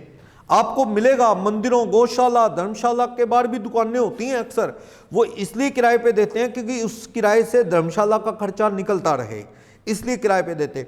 तो वो जो दुकानों का किराया, charitable school, college, charitable institution, कोई हॉस्पिटल है चैरिटेबल, कोई ट्रेड यूनियन है, जैसे वर्कर की यूनियन नहीं होती, ऐसे उनको किराया आ रहा है, किसी पॉलिटिकल पार्टी ने किराए पे बिल्डिंग दी है उसका किराया आ रहा है, लोकल अथॉरिटी, म्युनिसिपैलिटी ने बिल्डिंगें किराए पे दी हैं, देती है म्युनिसिपैलिटी। हाँ, शहर में काफ़ी प्रॉपर्टी आपको मिल जाएगी जो किसकी है, म्युनिसिपल कमेटी वालों की, उसका जो रेंट आता है म्युनिसिपैलिटी को, वो उनकी इनकम में जुड़ता नहीं है, माफ कर रखा है सरकार ने इन लोगों को, म्युनिसिपैलिटी को। चैरिटेबल इंस्टीट्यूट है, मंदिर, गुरुद्वारे, चैरिटेबल कॉलेज, स्कूल है, ट्रेड यूनियन है, पॉलिटिकल पार्टीज हैं, साइंटिफिक रिसर्च इंस्टीट्यूट हैं, या खेत में बना फार्म हाउस। पर खेत में बना जो फार्म हाउस है 21A आगे सब क्लोज सी है, उसके अंदर कंडीशंस हैं, ड्विलिंग हाउस हो, स्टोर हाउस हो, दूसरे किसान को किराए पे देना है और must be situated in rural area, तो माफ है। तो ये बिल्डिंग्स माफ हैं। किन किन को? पॉलिटिकल पार्टी का एक ऑफिस है तो उन्होंने देखा जगह ज्यादा है, किसी को किराए पे दुकान दे दी, किराया माफ। म्युनिसिपैलिटी ने बिल्डिंगें किराए पे दे दी, माफ। ट्रेड यूनियन वालों ने दे दी, माफ।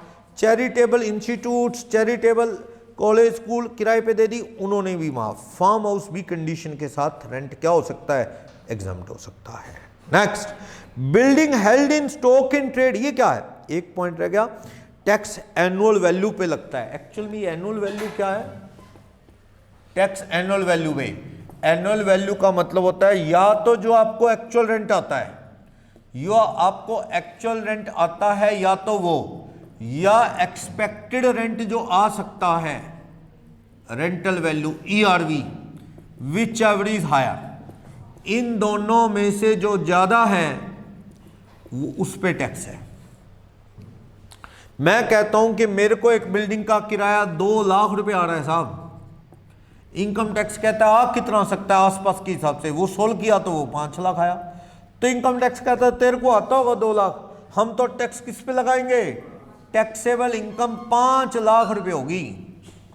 ऐसे विच एवरेज हायर है, तेरे को क्यों 2 लाख आ रहा है, तेरे जैसी बिल्डिंगों का सबको क्या आ रहा है 5, विच एवरेज हायर, तो टैक्स किस पे लगेगा तुझ पे 5।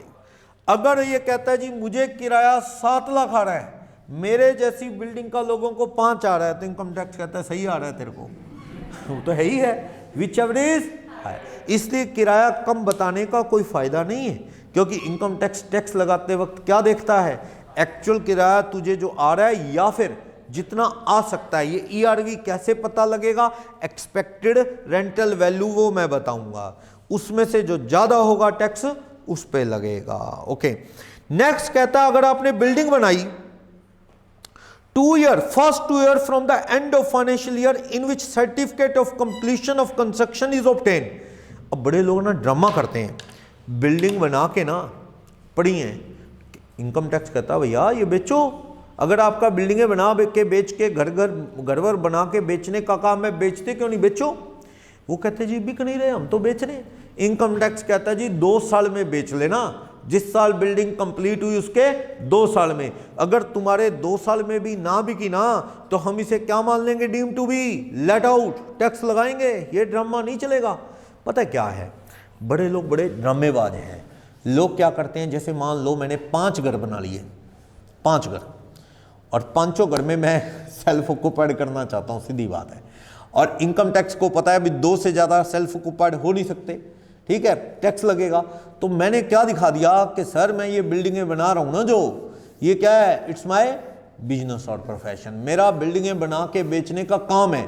तो वो जो हाउस प्रॉपर्टी से बाहर करके मैं कहता हूँ ये तो मेरे लिए स्टॉक है, stock in trade off the business, बिक जाएगा जब बिक जाएगा, उन घरों में रहता हूँ ताकि वो क्या है, हाउस प्रॉपर्टी में ना आए। तो इनकम टैक्स ने इस ड्रामे को खत्म करने के लिए कहा कि अगर बिल्डिंगें बेचना बना के आपका काम है तो 2 साल में, जिस साल बनी उसके अगले 2 साल में उन बिल्डिंगों को बेच दो, नहीं तो 3rd ईयर से वो बिल्डिंगें क्या है, हाउस प्रॉपर्टी में आ जाएंगी और तुम्हें टैक्स देना पड़ सकता है। अगर आपकी बिल्डिंग कंप्लीट हुई है, बिल्डिंग कंप्लीटेड ऑन 1 नवंबर 2019, तो ये कौन से साल में आ गया, 1920। बिल्डिंग पूरी हुई 1920, इसके 2 साल और ले लो, 20, 21, 22, बहुत है बस। अगर 22-23 में भी तुम कहो कि बिल्डिंग बिकी नहीं, यहां पे उस बिल्डिंग को क्या है, हाउस प्रॉपर्टी में कवर कर दिया जाएगा।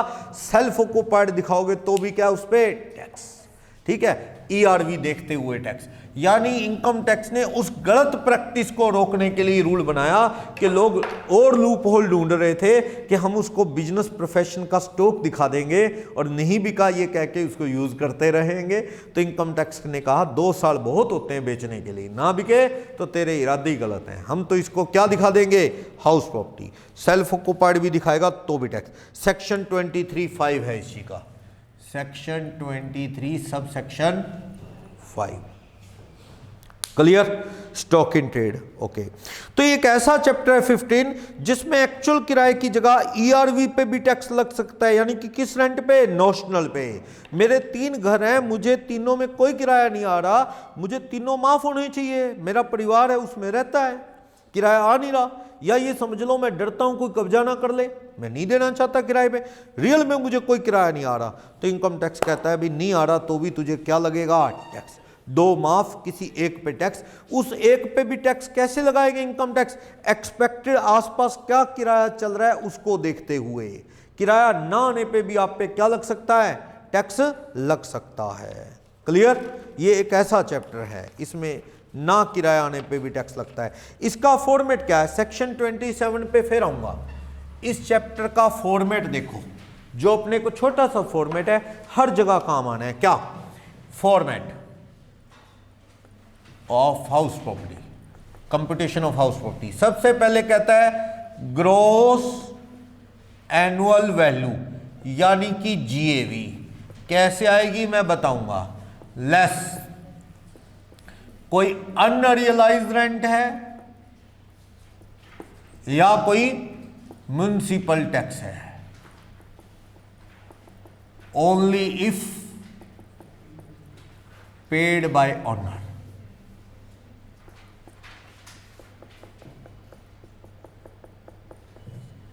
इसे नेट एनुअल वैल्यू बोलते हैं, वो आ जाएगी।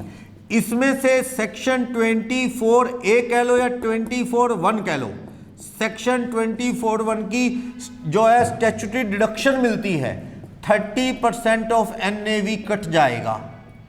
फिर आप इसमें इंटरेस्ट ऑन हाउसिंग लोन और कम कर लेना, वो सेक्शन है 24(2), कुछ लोग 24B भी कह देते हैं। तो ये दो डिडक्शन काट दो, तो क्या आ जाएगी, इनकम फ्रॉम या लॉस फ्रॉम हाउस प्रॉपर्टी। देखना कैसे। अब ये जीएवी कैसे आएगी, एक्चुअल रेंट जो आपको मिला साल का या ERV साल भर की, whichever is higher. Income tax कहता है कि तू बता तेरी बिल्डिंग का तुझे कितना रेंट आ रहा है, तो आपने बताया सर मुझे जो रेंट आ रहा है मेरी बिल्डिंग का रेंट है 10,000 रुपये महीना सर, 10,000 रुपये महीना रेंट है, लेकिन 1 मंथ का रेंट सर मुझे मिला नहीं, 1 मंथ रेंट अनरियलाइज है, बैड डेट्स है, मुझे मिला नहीं, मैंने सारी कोशिश की नहीं मिला।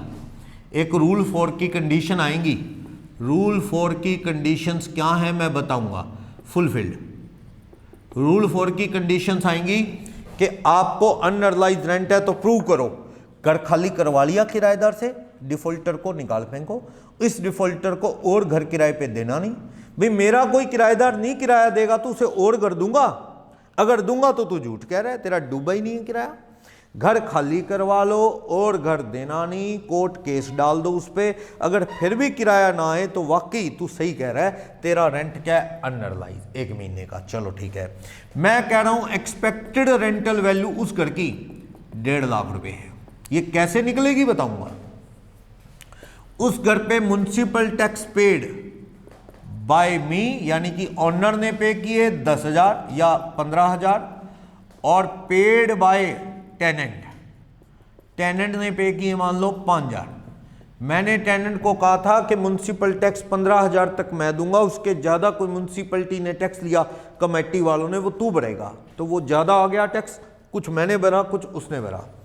इस घर पे इंटरेस्ट ऑन लोन 20,000 रुपये का है, और डेप्रीसिएशन, रिपेयर, कलेक्शन चार्जेस,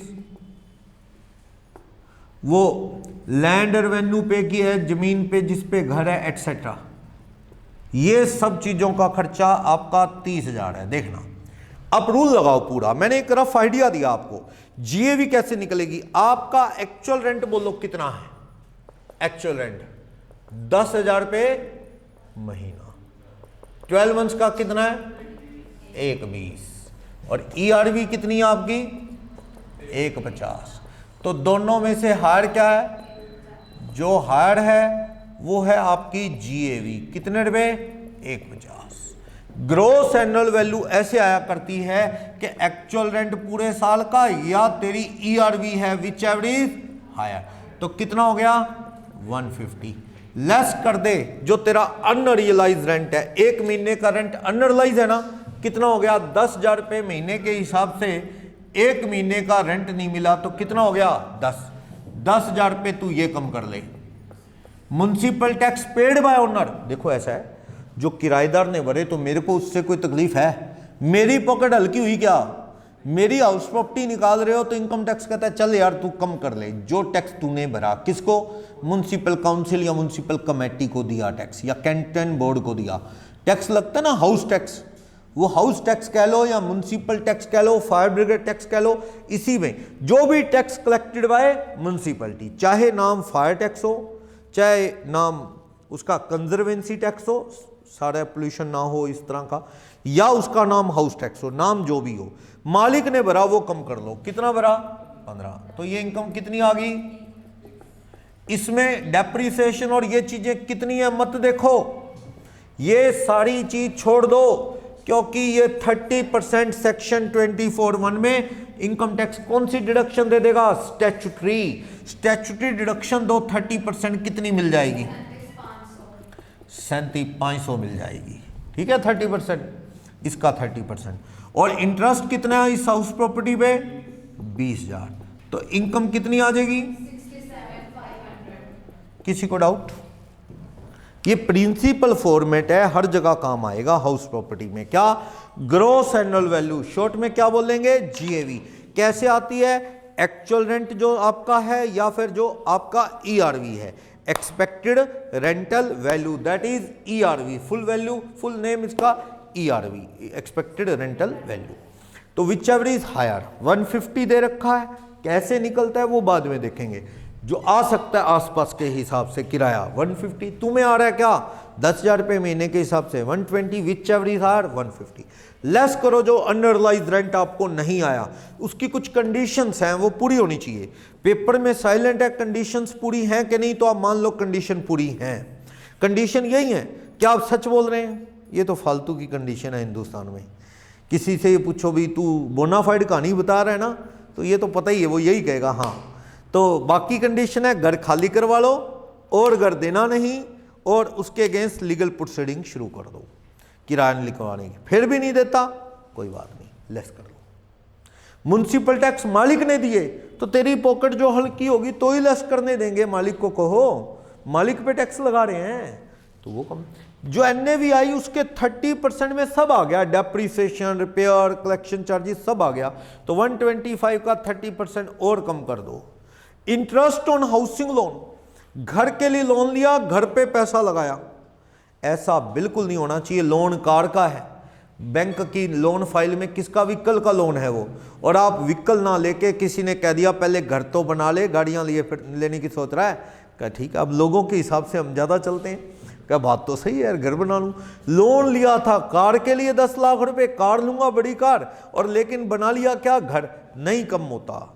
इसमें दोनों कंडीशन पूरी होनी चाहिए, डिटेल में आएगा अभी आगे। क्या? Loan must be taken as housing loan and loan amount must be use for the house. भाई मैंने लोन लिया कार के लिए, लगाया घर पे, नहीं मिलेगी डिडक्शन। डॉक्यूमेंट्स में क्या लिखा है? Vehicle loan. पहली बात तो ऐसा होता नहीं। अगर आप बैंक से लोन लोगे ना, तो बैंक तो वो कागजों में व्हीकल लोन दे रहा है, तो आपसे व्हीकल की आरसी मांगेगा बैंक भी तू लोन लेके कार खरीद। पहली बात तो वो कहेंगे लोन हम एजेंसी को ही पे कर, तेरा अमाउंट एजेंसी को ही पे करेंगे सीधा। चलो वो आपके अकाउंट में भी डाल दे तो आपको उससे क्या खरीदना है? व्हीकल। वो आरसी मांगते हैं, होता नहीं। पर चलो बुकिश दुनिया हो गया मान लो, या किसी रिश्तेदार से लोन लिया, तो अग्रीमेंट में हाउसिंग लोन लिखा है और बना लिया घर, तो डिडक्शन नहीं, उल्टा कर लो।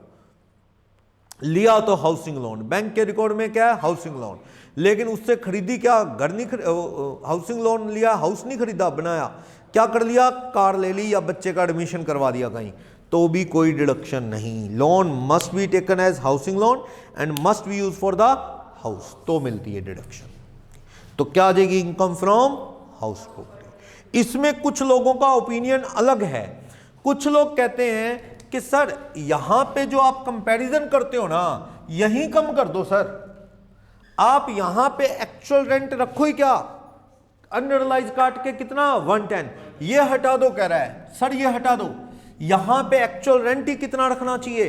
120 बनता है, 10,000 पे एक महीने का रेंट आया नहीं, जो कि क्या है? अनरियलाइज्ड रेंट, ताकि रेंट कितना आ जाए आपका 110। कहता है आप सर यहां 120 की जगह एक्चुअल रेंट रिसीव कितना ले लो 110, फिर विच एवर इज हायर क्या आएगा 150। इससे तो आपको क्या आने वाला है? लॉस आने वाला है, आपकी इनकम क्या आएगी? ज्यादा। फिर अनरियलाइज का फायदा क्या हुआ? आपको फायदा हुआ कोई नहीं। और ये मेरे अकॉर्डिंग बिल्कुल गलत है। लास्ट ईयर में मैंने बच्चों को बताया था कि आईसीआई की बुक में ये गलत किया हुआ है, ये आईसीआई की बुक में किया हुआ था लास्ट टाइम ये, और मैं स्टूडेंट को कहता था ये गलत है, क्योंकि इनकम टैक्स की रिटर्न के अंदर कईयों को ध्यान होगा, मैंने नोट्स में ये डाला भी था कि इनकम टैक्स रिटर्न का जो फॉर्मेट है ना, वो ऐसे अलाउ करता है इनकम टैक्स डिपार्टमेंट। तो आईसीआई क्यों ऐसा सजेशन दे रहा है? आप खुद सोचो कि भाई इसमें फायदा क्या हुआ उसे अनरियलाइज बना के। मोर ओवर एक सेक्शन आएगा आगे, सेक्शन 25A, वो कहता है कल को अनरियलाइज रेंट रिकवर हुआ, अनरियलाइज रेंट रिकवर्ड, तो वो क्या होएगा? टैक्सेबल। फिर तो डबल मार दोगे अगले को।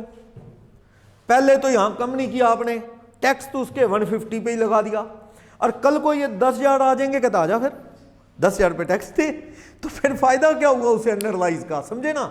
तो ये मैंने 2 क्लोज अपने नोट्स में भी डाले थे लास्ट टाइम कि आईसीआई जो ट्रीटमेंट कर रहा है वो गलत कर रहा है। इनकम टैक्स डिपार्टमेंट इसकी डिडक्शन जो है वो ऐसे देता है लास्ट में, और मोर ओवर सेक्शन 25 से फिर क्यों बना? अगर यहां अनरियलाइज का बेनिफिट ही नहीं मिला उसे बता के, टैक्स किस पे लग गया? उस पे 150 पे, तो अरियर पे दोबारा टैक्स लग गया, तो फिर तो उसको नुकसान है। इससे अच्छा तो वो अरियर ऑफ रेंट बताएगा ही नहीं मिला, या जो डूबा रेंट बताएगा ही नहीं, कर लो 1,20 या 1,50 भी चौड़ीदार, ठीक। तो मैंने लास्ट में क्वेश्चन इसी से सोल्व किए थे।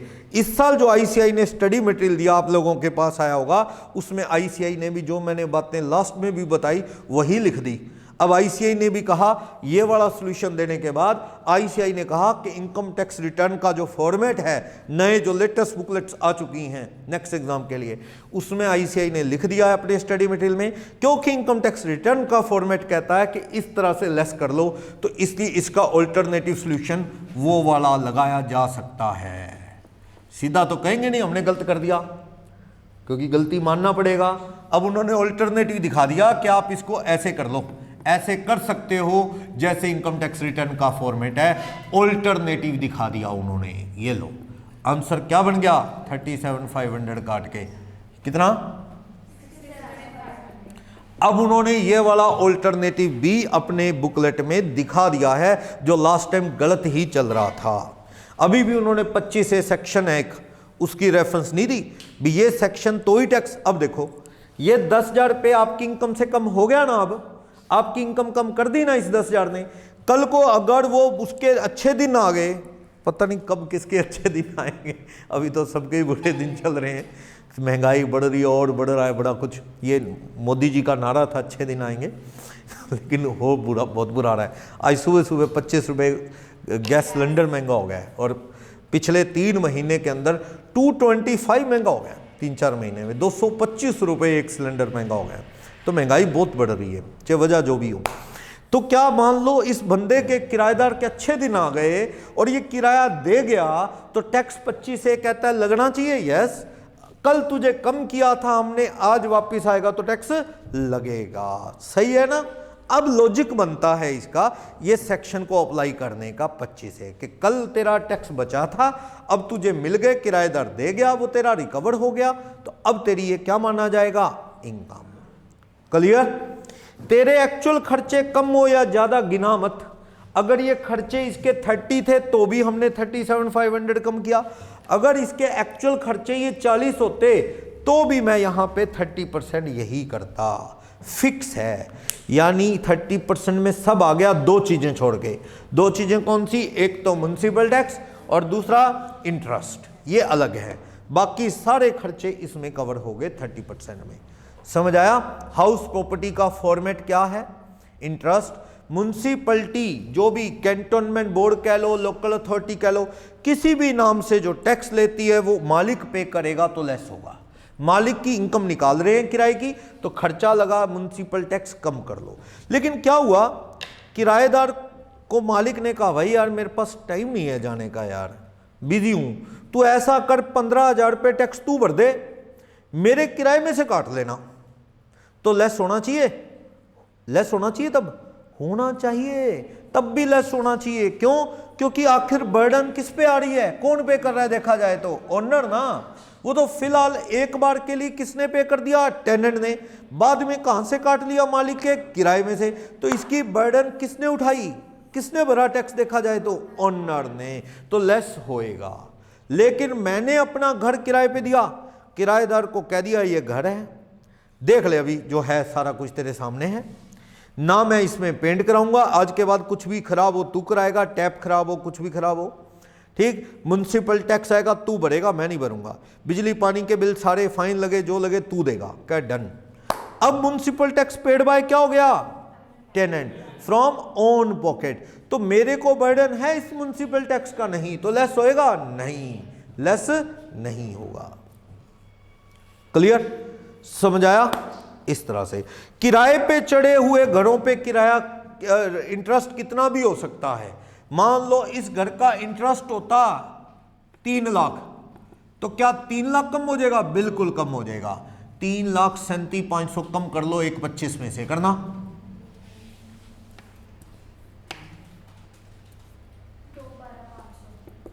ये 2,12,500 इनकम की जगह क्या गया है? लॉस। खुशी की बात है, लॉस किसी और इनकम को नेट करवा देगा। लॉस आ गया, कितने का लॉस आ गया? 212,500।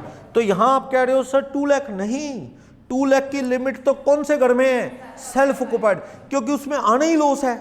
अगर मेरा एक घर सेल्फ ऑक्युपाइड है या 2 घर सेल्फ ऑक्युपाइड है, 1 और 2 हाउस, उसकी एनएवी लॉस सीधा ही नील, कुछ ही नहीं लेना उसका। ना जीएवी किराया आता ही नहीं, माफ है वो घर, ना टैक्स कम करना भरा हो तो भी छोड़ो, सीधा एनएवी नील। नील में से कोई 30% किसका करोगे? कुछ है ही नहीं, छोड़ो। सीधा क्या कम होता है? Interest on loan. तो मैक्सिमम कितना लेस करने देता है इनकम टैक्स? 2 लाख। तो लॉस आएगा मैक्सिमम सेल्फ ऑक्युपाइड हाउसेज का 2 हो तो भी मैक्सिमम कितना? 2 लाख। क्योंकि उसमें आना ही लॉस है, इसलिए इनकम टैक्स ने रोक लगा दी कि 2 लाख से ज्यादा इंटरेस्ट कम करने नहीं देंगे। समझ आया? ये लेट आउट घर में ये रोक नहीं है, लेट आउट में जितना मर्जी इंटरेस्ट हो लेस हो जाएगा। समझ आई बात? क्लियर? एक बात और, सेल्फ ऑक्युपाइड में ये 2 लाख कब कम नहीं होगा? अगर आपने 115 बीएसी ले लिया ना, 115 बीएसी, तो ये 2 लाख रुपए not allowed to be deducted, और ये loss not allowed to be set off. Not एक और कहानी, क्वेश्चन बदल गए, not allowed to be set off. देखना 115 बीएसी क्या कहेगा। हाउस प्रॉपर्टी हेड में अगर आप 115 बीएसी पूरी इनकम पे ले लोगे तो हाउस प्रॉपर्टी में उसका इंपैक्ट क्या है? सेल्फ ऑक्युपाइड पोर्शन का या घर का इंटरेस्ट कम नहीं होगा। भूल जाओ ये लॉस, इस लॉस को भूल जाओ। दूसरी बात, लेट आउट घर में जितना मर्जी इंटरेस्ट हो कम कर लो, पर लॉस आया ना लेट आउट घर में भी, वो लॉस किसी और हेड से कम नहीं होगा, कैरी फॉरवर्ड नहीं होगा। फिर 115 बीएसी लेने का फायदा क्या? कहता देख लो आपकी मर्जी है। अगर 115 बीएसी लेना है तो लेट आउट घर में इंटरेस्ट तो कर ले कम, लेकिन लॉस आ गया ना तो कोई और head salary, house, business, capital gain कहीं से कम नहीं हो पाएगा। लॉस को क्या है? भूल जाओ।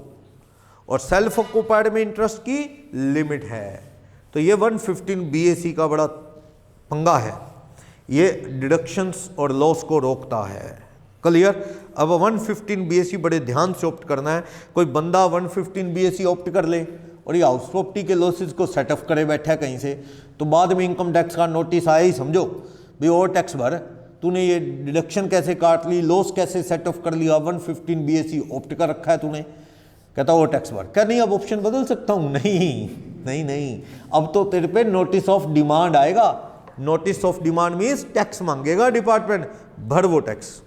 इस तरह तो इसलिए 115 बीएसी बड़ा अच्छे से सोच के लेना है, क्योंकि नुकसान करने वाला ज़्यादा है, फ़ायदा करने वाला कम, क्योंकि इतनी डिडक्शंस रोक देता है। अभी ये टीसी वाली, मेडिकल की आगे पढ़ेंगे, हाउस प्रॉपर्टी में ये सैलरी में डिडक्शन मिलेगी स्टैंडर्ड, वो रोक देगा।